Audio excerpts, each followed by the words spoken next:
สวัสดีอีกรอบหนึ่งครับคุณกรณ์วันนี้อันนี้ผมแยกเป็นสองซีรีส์เมื่อกี้สัมภาษณ์เกี่ยวกับเลสเตอร์ครับซีรีส์นี้โค้ชบ๊อบบี้ผมจะจัดเต็มเรื่องลิเวอร์พูลนะครับก่อนอื่นเลยนะครับผมต้องขอแสดงความยินดีกับแชมป์พรีเมียร์ลีกประจำฤดูกาลที่25นี้ไปล่วงหน้าก่อนเลยนะครับพี่มันดูผมว่ามันเอาจริงมันก็ดูแบบว่า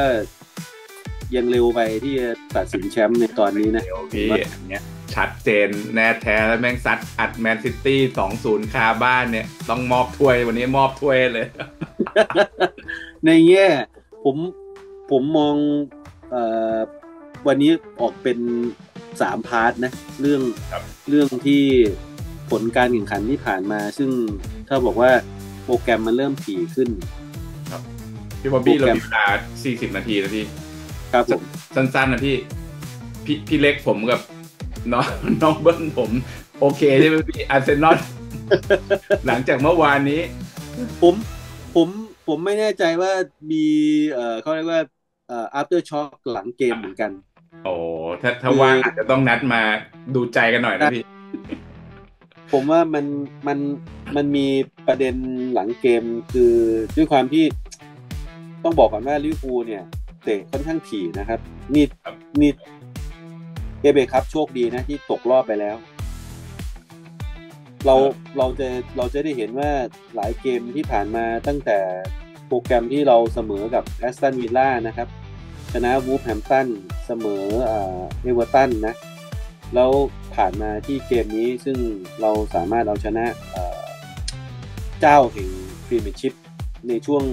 8ฤดูกาลที่ผ่านมานะครับอย่างแมนซิตี้นะผมว่ามันก็เป็นเรื่องที่เกินความคาดหมายนิดๆนะเขาบอกลิเวอร์พูลไม่สามารถชนะในบ้านแมนซิตี้มาเป็น10ปีแล้วจริงเหรอพี่ Hey now, hey now, check me out, me out. Move your feet, feel the beat so loud, so loud. Hey now, hey now, check me out, me out. Never stop, never drop. Let's wow, let's wow. Let's wow. Let's wow. 8ฤดูกาลนะ8ฤดูกาลไม่ชนะเลยใช่ไหมพี่ไม่สามารถชนะได้แต่เสมอครับในพรีเมียร์ลีกนะในพรีเมียร์ลีกนะพรีเมียร์นะพี่นะโอ้โหนานอย่างนั้นเลยนะผมไม่อยากจะเชื่อเนี่ยแต่ว่างงอยู่เลยเกมยุโรปเนี่ยก็บุกไปชนะมาเหมือนกันนะบุกไปชนะมาครับแต่ว่าในเวทีลบอาถรรพ์ได้ก็ลบอาถรรพ์ได้ซึ่งต้องบอกว่าเราเดินออกมาก็มีแต้มอย่างมากแค่เสมอครับเป็นแต้มเล็กๆแต่ต้องยอมรับว่าวันนี้เอาชนะมาได้แต่ก่อนที่จะไปพูดถึงชัยชนะที่ผ่านมาต้องบอกว่าเมื่อโปรแกรมมันถี่แล้วมันทำให้สภาพของผู้เล่นเนี่ยมันไม่สามารถที่จะคงความสดได้ตลอดแต่ละคนมันมีอาการเหนื่อยล้าจากเกมสะสมมาหลายเกมนะฮะมันก็เลยทำให้ประสิทธิภาพในหลายรูปแบบทั้งเกมรับทั้งเกมลุกมันขาดประสิทธิผลไปซึ่งเราจะเห็นได้ว่าพอลิเวอร์พูลถูกนำก่อนนะครับแล้วก็กลับมาเป็นเสมอแล้วเราก็ไม่สามารถที่จะแบบปิดกล่องเอาชนะได้มันมีให้เห็นหลายเกมซึ่งดูจากเกมเอเวอร์ตันเป็นหลักนะแล้วเราก็ผ่านโมเมนต์นั้นมาพอมาเกมที่เขาเรียกว่ามันเป็นสถานการณ์ที่สร้างขวัญกำลังใจเล็กๆแล้วกันคุณกรณ์เพราะว่าการไปเอาชนะซิตี้ได้ถึงที่อิติฮัดนี้ก็ถือว่าเป็นเรื่องที่ยากเย็นพอสมควรแม้ว่าพวกเขาจะมีฟอร์มที่ดรอปลงไปบ้างนะซิตี้แต่เมื่อเล่นในบ้านทุกทีมก็สู้เต็มที่ครับซึ่งผมไม่รู้ผมไม่รู้เข้าใจถูกหรือเปล่าพี่อันนี้ความส่วนตัวนะผมว่าเหมือนเป๊ปตอนเนี้ยเขาเหมือนจะเขาเรียกว่าอยู่ในช่วงสร้างทีมใหม่เพราะว่าห้องเครื่องเก่าเนี่ยไปหมดแล้วแล้วก็มีชุดใหม่ที่กำลังมาแล้วมันก็แบบว่ายังกำลังแบบมันกำลังแบบเก่ามันยังไม่ใช่ผมดูจากสีหน้าคือมันเป็นสิ่งที่เขาแบบอยากจะได้แล้วเขาไม่ได้ดั่งใจประมาณนั้นเวลาเขานั่นนะพี่มันก็เลย ผมเห็นภาษากายของเป๊ปอ่ะซึ่งครับต้องบอกว่าในชั่วโมงเนี้ยเขาคือผู้จัดการทีมที่ดีที่สุดในโลกนะสำหรับผมนะครับคือในแง่ของแท็กติกในเรื่องของความช่ำชองในเรื่องของเกมผมว่าเป๊ปอ่ะไปอยู่ลีกไหนของโลกก็ตามจะยึดปรัชญาตัวเองแล้วก็ทำทีมในรูปแบบของตัวเองมาเขาเรียกว่าอย่างยาวนานดีกว่าคือเขาเข้าใจลึกซึ้งว่าฟุตบอลในแบบของเขาอ่ะเขาจะเล่นยังไงแล้วเขาจะมาซึ่งถามว่ามันถึงยุคที่จะตกยุคเขาหรือยังพี่เนี่ยผมว่าไม่ครับยังใช่ไหมพี่ผมเชื่อว่าถ้าเขายังอยู่ต่อนะเขาก็จะสร้างทีมใหม่ครับก็ยังจะกลับมาครองอำนาจได้อยู่นะพี่ยังได้อยู่ผมเชื่อว่าถ้าเขาอยู่แล้วเขาได้ผู้เล่นอย่างที่เขาต้องการผมว่าเขาก็กลับมาในลายของเขาอีกเหมือนเดิมผมมองว่านะครับแต่ปัญหาคุณกรณ์ต้องเข้าใจว่าซิตี้เป็นทีมที่มีจำนวนเกมแข่งขันที่เยอะมากในแต่ละซีซั่นแล้วมันทำให้นักเตะบาดเจ็บสะสมมีความล้าเราจะเห็นได้เลยว่า2 ฤดูกาลที่แล้วเจอบอลนี่วิ่งเป็นบ้าเลยนะครับอีคายคุณดูกันนี่คือแบบเล่นกับเดอบอลนี่เป็นพาร์ทเนอร์ซึ่งดูแล้วแบบว่าทรงฟุตบอลทุกอย่างมันใช่สำหรับซิตี้นะ2-3 ฤดูก่อนโรดี้เล่นเข้าขามากบอลนี่แทบจะไม่ไปแทบจะรู้ใจกันแบบใช่ครับเล่นแบบแทบจะบอลในแนวรับแทบไม่ได้ทำอะไรเลยเพราะว่ามันเพลินกับการปลุกใช่ไหมครับแต่พอสถานการณ์มันเปลี่ยนเราจะเห็นว่านักเตะมันเริ่มมีความรวยลาเป็นเรื่องธรรมชาติครับของนักกีฬาซึ่งเมื่อเจออาการบาดเจ็บสะสมมันก็ทำให้ฟอร์มการเล่นมันดรอปลงไปเราก็จะได้เห็นว่านักเตะในหลายๆตำแหน่งของซิตี้เล่นได้ต่ำกว่ามาตรฐานเยอะครับเมื่อกองกลางอย่างเดอบอลเคยเป็นคนครีเอทการเข้าทำเราจะเห็นอย่างหนึ่งนะว่านักเตะอย่างเขาเรียกว่าเขาเหมือนคอนดักเตอร์นะในวงดนตรีคลาสสิกเขาปั้นเกมสมัยก่อนไม่มีกองหน้าเลยมีแต่รูปแบบเป็นฟรอนต์ไนน์คุณกรณ์เห็นไหมว่าซิตี้ในยุคที่ไม่มีกองหน้าอาชีพมีราฮีมสเตอร์ลิงมีใครบ้างซึ่งไม่มีกองหน้าอาชีพเลยเชซูสอย่างเงี้ยซึ่งพอได้บอลเปิดคอร์สไปแม่งเสา2ราฮีมรอโมงรอแปรง่ายๆครับมันไม่มีรูปแบบของกองหน้าอาชีพเลยแต่ว่ามันประสบความสำเร็จในแบบของเป๊ปแต่พอมันถูกเปลี่ยนผ่านมาปุ๊บเราไม่ใช้กองหน้ากึ่งปีกแล้วเรามีหน้าตัวเป้าเลยอย่างฮาลันด์มาก็ทำได้ดีก็ยังยึดผู้เล่นตัวเก่าๆอยู่ยังเดอะบอลก็ยังปั้นเกมอยู่แต่พอนักเตะมีอาการบาดเจ็บสะสมปุ๊บทุกอย่างมันจบเลยปีนี้เป็นปีที่ซิตี้เขาเรียกว่าไม่สามารถที่จะไปคาดหวังแนวรับดูเบนดิอาร์ซึ่งเสียบสกัดดุดันจอห์นสโตนซึ่งเข้าใจช่ำชองเกมฟุตบอลพรีเมียร์เป็นอย่างดีทุกคนพร้อมใจกันฟอร์มตกเกือบหมดครับแล้วก็ผมว่าเขาสามารถที่จะแบบเลข2เขาได้ตัวผู้เล่นที่เอามาเติมความสดใหม่มันก็ทำให้ทีมมีพลังงานมากขึ้นได้มามูดกองหน้าได้กองกลางได้กองหลังมาอย่างที่เป๊ปเขาต้องการแล้วซึ่งมันก็ทำให้ฟอร์มกระเตื้องขึ้นมานิดนึงครับผมยังเชื่อว่าเขาก็เอาตัวรอดไปได้น่าจะติดท็อป4ได้ท็อป4พี่น่าจะขึ้นมาได้นะพี่นะครับผมว่ายังเชื่อมั่นอยู่ว่าเขามีประสบการณ์เขาน่าจะแต่ทีมที่เนี่ยแหละทีมที่ต่อจากที่2ลงไปนั่นแหละจะทนแรงเสียดทานได้ดีขนาดไหนนี่ไม่รู้แต่ผมเชื่อว่าซิตี้เขาก็ทำให้เห็นมาหลายซีซั่นนะคุณกรณ์เขาก็มาแบบเงียบแบบไม่ต้องกดดันอะไรมากสุดท้ายเขาก็เข้าป้ายกลายเป็นทีมที่1ที่2เองที่ทนแรงเสียดทานไม่ได้ตกม้าตาย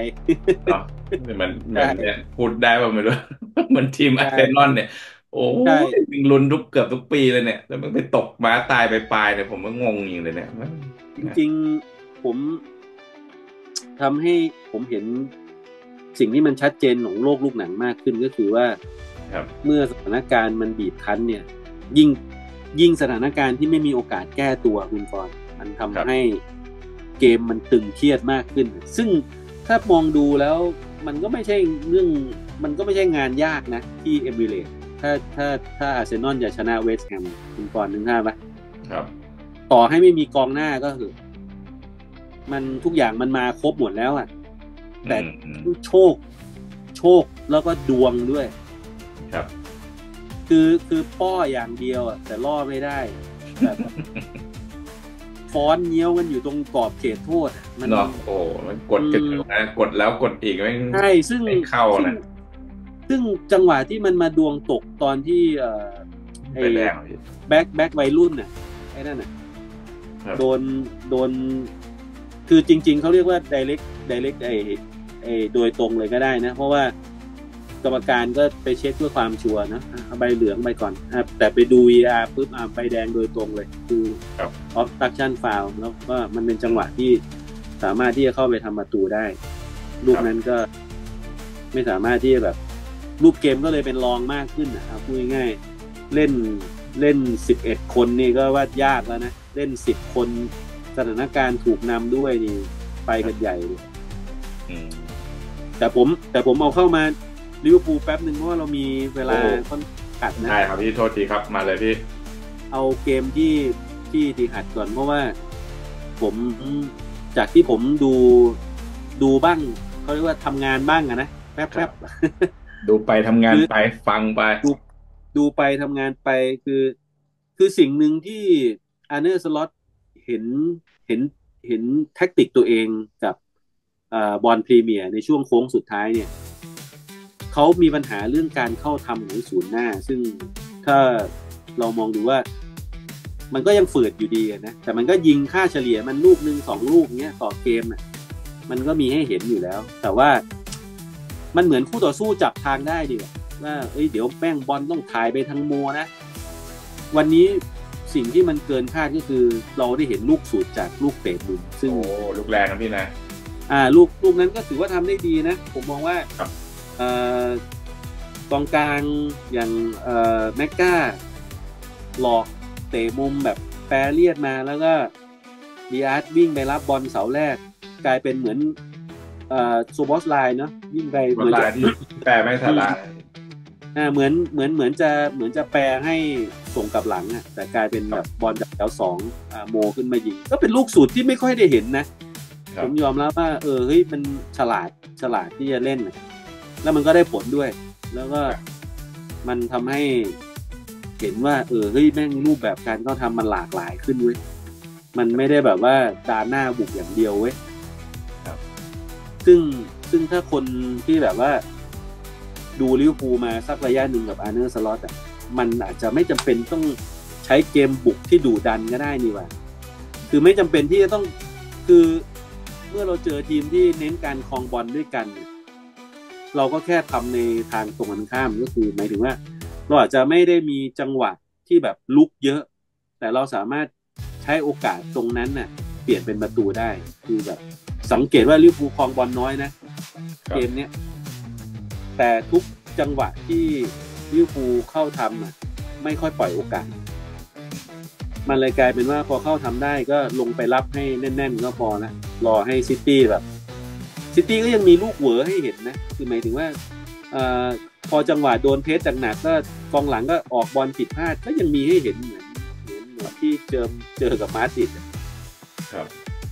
มันก็มีให้เห็นแล้วก็ผมมองว่าที่ผ่านมาลิเวอร์พูลเจอก็เรียกว่าได้ประสบการณ์มากกว่าประสบการณ์ในเกมที่เราเจอกับทีมอย่างฟอเรสต์ถ้าเขารับแน่นๆแล้วต้องมาทำยังไงบ้างอะไรมันได้เอากลับมาเป็นการบ้านแล้วเกมเนี้ยผมว่ามันอาจจะมีโชคนิดๆซึ่งมันก็สามารถเปลี่ยนเป็นชัยชนะแล้วก็ทำให้ทีมลำดับ2รู้สึก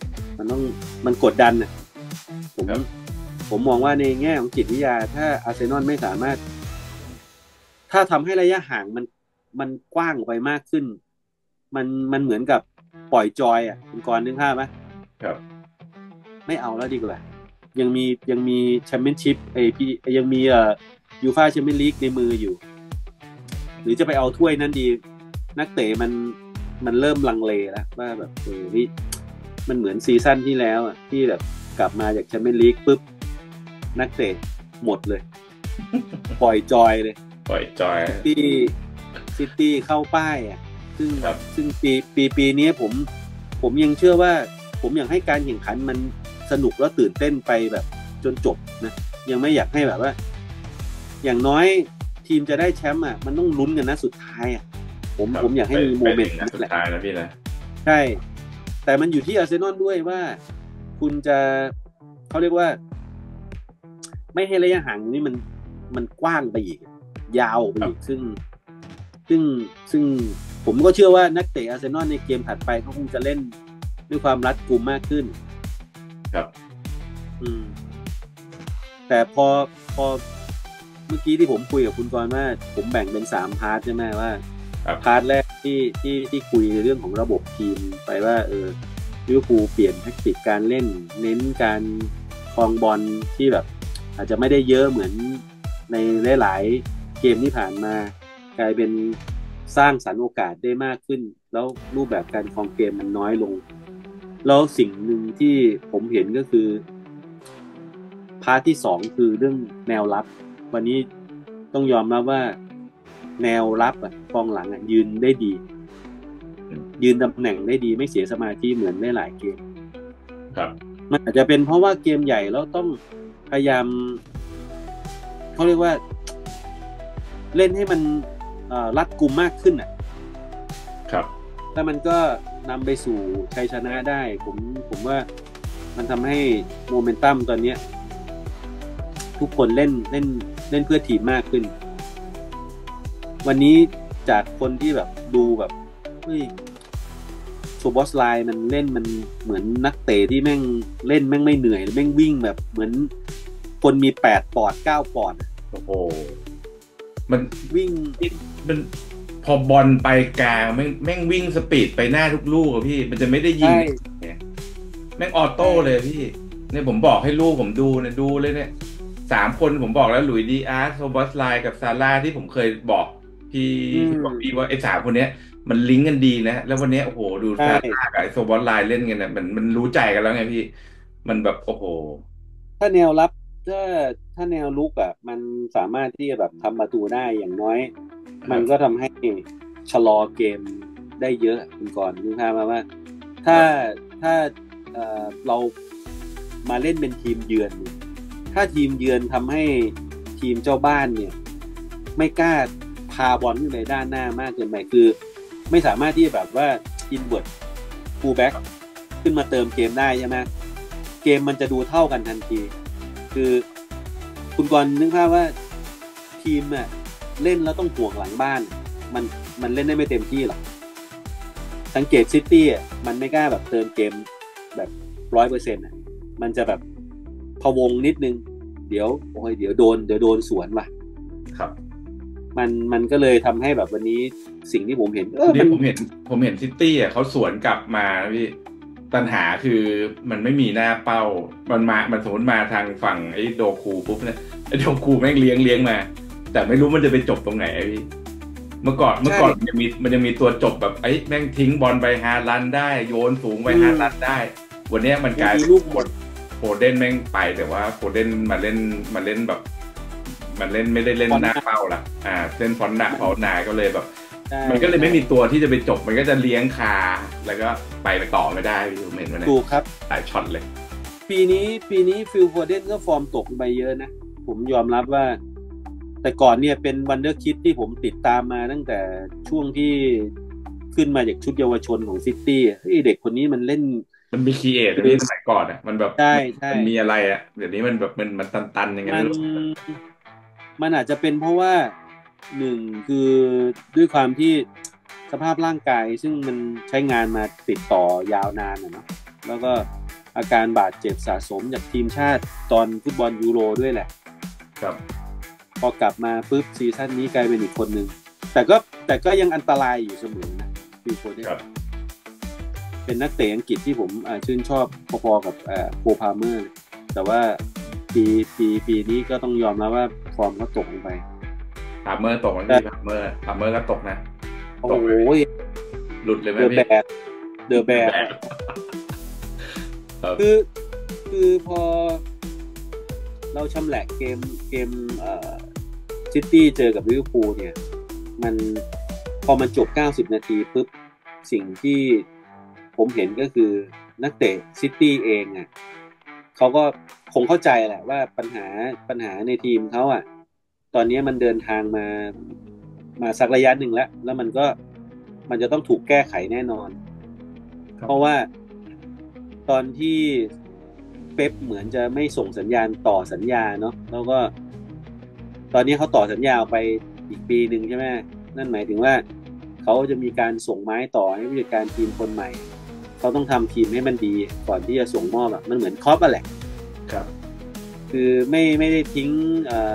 อุจจาระไว้ให้กับคนที่มาต่อมาสารงานต่อผมว่าเป๊ปเขาก็คงจะทำทีมลักษณะเหมือนครอปเหมือนกันเขาคงจะไม่เอาทีมที่ไม่ดีส่งมอบให้กับคนที่จะมาต่อแบบของเขาหรอกเขาจะสานทีมชุดนี้ให้มันอยู่ในระดับที่มันควรจะเป็นเหมือนที่เขาทำมาในช่วงแรกๆ5 ปี 4-5 ปีที่ผ่านมาทำซิตี้มาถึงขนาดนี้มันควรจะแต่จริงๆซิตี้ถูกพูดในแง่ที่แบบว่าไม่ได้รับการเคารพเท่าที่ควรนะจริงๆแล้วถ้าไม่ได้ติดปัญหาเรื่องกฎบ้าบอคอแตกของสมาคมฟุตบอลอังกฤษซึ่งตั้งขึ้นมาแล้วก็ยังเอาผิดเขาไม่ได้ครับมันก็คงไม่มีมนทินอะไรหรอกผมว่านะเอาจริงนะซิตี้มันควรจะได้รับการเคารพมากกว่านี้คือมันควรจะแบบแต่มันทีมที่แบบเงินถุงเงินถังมาเล่นแบบเนี้ยแล้วไม่โดนอะไรเลยมันก็ยิ่งทำให้แบบสโมสรมันต่างกันน่ะคุณกรณ์ถ้าจะไปเทียบกับเอเวอร์ตัน300,000 ปอนด์แล้วโดนตัดไป10 แต้มเนาะยังงงอยู่เลยพี่ครับมันเห็นกันอยู่ชัดๆอยู่แล้วโถครับเอาคนที่ทำเรื่องฟุตบอลเนี่ยเอามานั่งคุยกัน100 คนเนี่ยเห็นการเปลี่ยนแปลงแล้วว่าซิตี้มันมีปัญหาในเรื่องของการบริหารเรื่องการเงินนะมีที่ไหนตั๋วไปซื้อหน้าสโมสรได้ไม่มีจริงเหรอพี่จริงหรอตั๋วเนี่ยเขาขายกันผ่านเอเจนซี่หมดใช่ไหมแต่อีดีหัดนี่มันยังมีอยู่เลยครับนั่นมันก็หมายถึงว่ามันมีการบริหารที่แบบดูไม่ 100%แต่ว่าตัดเรื่องนั้นไปผมมองอย่างว่าซีซั่นหน้าเขาก็คงจะกลับมาทำทีมให้ฉายไลได้เหมือนเดิมผมยังเชื่อนะนักเตะก็ยังถือว่าคุณภาพไม่ได้แย่หรอกน่าจะกลับมาผมว่าเขาต้องติดท็อป4แต่ผมไม่เชื่อแล้วพี่อันนี้ของไม่เชื่อผมยังเชื่อแต่คุณกรณ์ปีนี้5 ทีมนะยูฟ่าแชมเปี้ยนลีกครับคุณกรณ์รู้ใช่ไหมว่าเรามีเมชิปได้5 ทีมนะได้5 ทีมหรอพี่ออกกฎดีครับกดเยอะขึ้นทีมเยอะขึ้นครับใช่ครับที่ผมไม่เชื่อเพราะว่าอันนี้ส่วนตัวพี่ผมคิดว่าเป๊ปมีเวลา1 ปีกับคนที่จะปั้นใหม่พี่มันไม่ทันผมว่าปีหนึ่งเขาทำไม่ได้พี่เพราะว่าคนที่จะมาแทนเดอะบอยคนที่จะมาแทนโรดี้หรือคนที่จะมาแทนที่เขาวางไว้ผมว่ามันยังยากมันยากตรงนี้พี่ยากมันอาจจะต้อง2-3 ปีถึงจะปั้นได้พี่มันก็ไม่ใช่ภารกิจที่เก็บกู้แบบว่า 100% หรอกที่ผมพูดหมายถึงว่าผมมองว่าเขาคงจะส่งไม้ต่อไม่ใช่แบบว่าเอาง่ายๆนะผมมองว่าคุณกรณ์ถ้าเทียบเชลซีกับซิตี้ครับคุณกรณ์เห็นโปเชตติโน่ส่งต่อไม้ให้มาเลสกาไหมผมว่าตอนที่เขาทำทีมมาช่วงปลายซีซั่นแล้วทีมมันกำลังจะดีครับแล้วปรากฏว่าถ้าเขาจะถูกขับออก เขาจะถูกขับออกช่วงกลางซีซั่นก่อนที่มันจะมาปิดใช่ไหมแต่มันก็พาเชลซีขึ้นมาได้ดีแหละเริ่มทำฟอร์มได้ดีนักเตะเริ่มจับทางได้ซึ่งก็เล่นเป็นเนื้อเดียวกันแล้วคุณกรณ์ดูมาเลสกาตอนนี้ดิจากทีมลุ้นแชมป์นะครับตอนนี้ล่วงไปอันดับ7แล้วอะครับความหวังที่ได้ไปแชมเปี้ยนลีกนี่ก็ไม่ได้ว่าถูกปิดหรอกแต่ว่ามันก็ลิบหลี่มากครับผม43ก็ยังมีลุ้นนะพี่มัน43 44 47ใช่ใช่ถ้าดูช่องว่างอ่ะใช่ครับแต่ดูจากผลงานอาจจะส่วนทางใช่ครับอันนั้นเรื่องจริงเพราะผมมองว่ามันก็มีเนื้อร้ายพอสมควรนั่นแหละเรื่องของนักเตะที่เป็นสนิมในทีมน่ะมันก็คือมันพอเจ็บแล้วมันทดแทนกันไม่ได้ครับคุณภาพทีมมันซื้อลดแลกแจกแถมอ่ะครับใครก็ไม่รู้แม่งมาจากลีกไหนก็ไม่รู้เอามาปนกันอยู่ตรงนั้นครับแต่ทั้งนี้ทั้งนั้นน่ะก็ผมยังเชื่อว่าซิตี้ก็ยังเป็นทีมที่มีคุณภาพอยู่ครับยังไปได้ดีแล้วก็ผมสรุปมันเหลือเวลาอีกกี่นาทีคุณบอลน่าจะได้10 นาทีพี่10 นาทียังไม่ขึ้นเตือนยังได้อยู่พี่ถ้าเตือนแล้วน่าจะเหลือ5 นาทีผมขมวดปมมาที่อีกเขาเรียกว่าช่วงโค้งสุดท้ายที่ทีมนัมเบอร์วันตอนนี้อย่างลิเวอร์พูลจะต้องเจอนะผมว่าเกมพรีเมียร์ชิพจากนี้เป็นชิปจะไปเจอใครพี่ลิเวอร์พูลแชมเปี้ยนชิพไปเจอใครยูฟ่าแชมเปี้ยนลีกใช่ไหมแชมเปี้ยนลีกครับแชมเปี้ยนลีกเจอปารีสครับออกไปเยือนก่อนนัดแรกวันที่เท่าไหร่นะถ้าผมจำไม่ผิดเดือนมีนาผมเห็นคนเขาโพสต์รูปกันนะว่าโค้ชวิลล่าอูไนนี่นั่งกินไวน์โค้ชอาร์เซนอลนี่นั่งกินเจอโค้ชลิเวอร์พูลก็ไปเจอเดือนวันที่5 มีนาครับคุณกรณ์5 มีนาโว้ยอาทิตย์หน้านะพี่ใช่ไหมออกไปเยือนพาร์คเดอแปงก่อนแล้วก็กลับมาเล่นนัดที่2วันที่11 มีนาครับครับแล้วต่อด้วยนัดชิงนาแอดวันที่16 มีนาต่อแต่เดี๋ยวอาทิตย์หน้าจะเจอนิวคาสเซิลแล้วนะพี่ไม่ใช่ครับวันพุธเนี่ยเจอนิวคาสเซิลแล้ววันพุธพุธนี้เจอนิวคาสเซิลนะพี่ใช่ครับไป PSG โอ้เซาท์แฮมป์ตันแล้วก็ไปอีก16เปิดมาเอเวอร์ตันโอ้มันเกมนี้เผาบ้านเผาเมืองเลยเกมนี้น่าจะโหแม่งดุเดือดนะพี่ครบต้นครบดอกครับมันจริงๆปีนี้กรรมการค่อนข้างอ่อนไหวง่ายนะเกี่ยวกับเรื่องใบเหลืองใบแดงเพราะว่า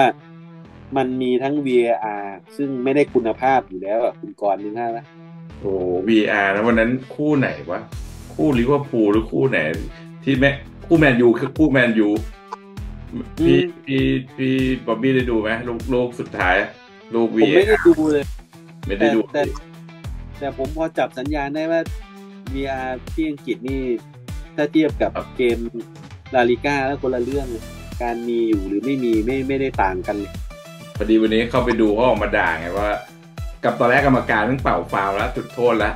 แม่งไม่รู้ยังไงไปดู VAR และไอ้ VAR แม่งก็เสือกเอามุมที่แบบไม่ใช่มุมที่จะต้องจุดโทษมาให้ดูอ่ะพี่คือถ้าดูอีกมุมนึงอ่ะแม่งเป็นไงก็ฟาวล์พี่เสือกเอามุมที่แบบว่าดูแล้วไม่ฟาวล์มาให้กรรมการดูใน VAR ไงคนแม่งก็ออกมาด่ากันป้าบอนะแบบนี้ผมว่ามันก็เลยมันดูไม่แฟร์สำหรับผมอ่ะผมมองว่าเอาจริงๆเกม VR ก็ถือว่าเป็นอีกหน้าประวัติศาสตร์หนึ่งของวงการฟุตบอลนะมันให้ส่วนใหญ่มันให้คุณหมดแหละถ้าจะเอาไปดูในมุมที่เป็นประโยชน์แต่ว่ามุมที่มันให้โทษก็คือมันเป็นการตัดสินเกมมาเลยคุณกรณ์นึกภาพว่าถ้าเพี้ยนแม่งเพี้ยนไปเลยใช่ไหมพี่ใช่คืออย่างบางเกมซึ่งจังหวะนาทีสุดท้ายอ่ะคุณกรณ์ครับมัน มันมันจะเรียกว่าแบบปล่อยผ่านก็ดูแบบยังไงเหมือนเกมลิเวอร์พูลเจอเอเวอร์ตันนะดีกว่าคือจังหวะเล็กๆน้อยๆซึ่งมันนำไปสู่การตีเสมอใช่ไหมแล้วก็ผมยกตัวอย่างง่ายๆนะเกมที่ผู้เล่นเอเวอร์ตันวิ่งชนกันซึ่งมันไม่ได้เป็นอุบัติเหตุจากการทำฟาวล์โดยทีมตรงกันข้ามมันเป็นการชนกันโดยตรงซึ่งมันไม่ควรจะทดเวลาจริงครับมันเป็นการ follow time ซึ่งตามกฎแล้วอ่ะผมมองว่ากรรมการเนี่ยมันควรจะเป่าตามเวลาของมันนะซึ่งปัจจัยที่มันเอามาทำให้ฟุตบอลดูแล้วแบบว่าไมเคิลโอลิเวอร์แบบเฮ้ยมันเป่าแบบค้างคาทำไมเกมมันดูแล้วแบบมันไม่ใช่แต่นั่นแหละคือมันทำให้เป็นการเปลี่ยนประวัติศาสตร์หน้าหนึ่งของฟุตบอลอังกฤษไปแบบมันจะทำให้ดูดีก็ทำให้ดูได้แต่มันทำให้เป็นที่น่าขยะแขยงหน้าไม่จดจำมันก็ทำออกมาได้เหมือนกันให้มันดูดราม่ามีเรื่องเลยพี่ ใช่ อยากรู้สรุปสล็อตเขาโดนใบแดงไหมพี่ไอ้เกมเอเวอร์ตันเนี่ยสรุปเขาไม่อุทธรณ์ครับเขายอมรับจริงเหรอพี่ใช่ครับเพราะว่าถ้าเขาอุทธรณ์สู้ครับโทษมันจะหนักกว่าเดิมจริงเหรอจริงครับมันจริงๆแล้วผมเชื่อว่าไอ้โอลิเวอร์มันก็ฉลาดพอเหมือนกันเพราะว่าอย่าลืมว่าผู้ตัดสินมันมีไมค์คุณกรณ์นึกภาพบอกว่าครับถ้ามันเอาไมค์ตรงนี้มาเปิดออกสาธารณชนเนี่ยผมว่าสล็อตอาจจะพูดอะไรสักอย่างนึงครับนึกภาพไหมอาจจะแบบป้องปากมาแล้วแบบว่า fuck you หรืออะไรสักอย่างนึงนึกภาพไหมครับมันเป็นการเหยียดหยามผู้ตัดสินหรืออะไรอย่างเงี้ยมันก็มันไม่ได้ดูมันดูเขาเรียกว่าไงมันก็ไม่ได้ดูนั่นสำหรับคนทั่วไปนะแต่มันในเรื่องจริยธรรมอาจจะไม่ดีอะไรอย่างเงี้ยนะพี่น้องใช่คือสังเกตว่ามันก็มีการแบบป้องปากหรืออะไรอย่างเงี้ยเพื่อแบบไม่ให้จับได้ว่าแบบพวกนักอ่านปากมันก็รอไอ้นี่อยู่แล้วแล้วเขาจะโดนแบนนั้นไหนพี่สรุปโดนไหมโดนไหมพี่คือผมว่าตอนนี้ทางสมาคมอังกฤษก็ยังไม่ชัดเจนเพราะว่ามันผ่านมา2 นัดแล้วเห็นไหมไม่รู้ว่าจะไปใช้ตอนไหนแต่ในทางกลับกันพอเราพูดถึงเรื่องมารยาทของผู้จัดการทีมในลักษณะเกมที่คล้ายๆกันนะที่เป๊ปไปจับมือโอลิเวอร์เหมือนกันเขย่าด้วยนะครับเขย่า thank you very much มันก็ผมว่ามันก็ออกอาการเหยียดเล็กๆสำหรับผมนะมันก็เลยทำให้ผมรู้สึกว่าพวกนี้มันจะทำให้ทีมไหนได้เปรียบหรือเสียเปรียบก็ขึ้นอยู่กับว่ามุมมองการตัดสินเราแม่งตอนนี้ถ้าตัดสินให้ลิเวอร์พูลมันเจอแบบอย่างนี้ไปเลยให้มันเจอแบบโทษไปเลยมันน่าจะมีผลผมว่าเอาจริงแล้วอารมณ์ระหว่างเกมมันเกิดขึ้นได้กับทุกคนแหละคุณพรเพียงแต่ว่ามันจะถูกเอาไปพูดในสาธารณะขนาดไหนโอเคครับมันก็เลยกลายเป็นว่าอารมณ์ระหว่างเกมใครก็มีได้เหมือนกันแต่มันถูกเอาไปพูดในที่สาธารณะยังไงคุณกรณ์นึกภาพปะครับอารมณ์ของเป๊ปที่จับมือโอลิเวอร์วันนั้นดูยังไงผมก็ว่ามันก็เหยียดกรรมการครับ thank you very much คือแบบมึงตัดสินได้แย่มากนะ เอาจริงผมว่าสล็อตเขาก็เรียนรู้แหละเขาก็คงจะเดินไปแบบว่าว่ะมันเกมที่เยี่ยมมากเลยแต่เอาจริงเขาก็รู้ตัวแหละว่าเขาตัดสินได้ไม่ดีมันก็เลย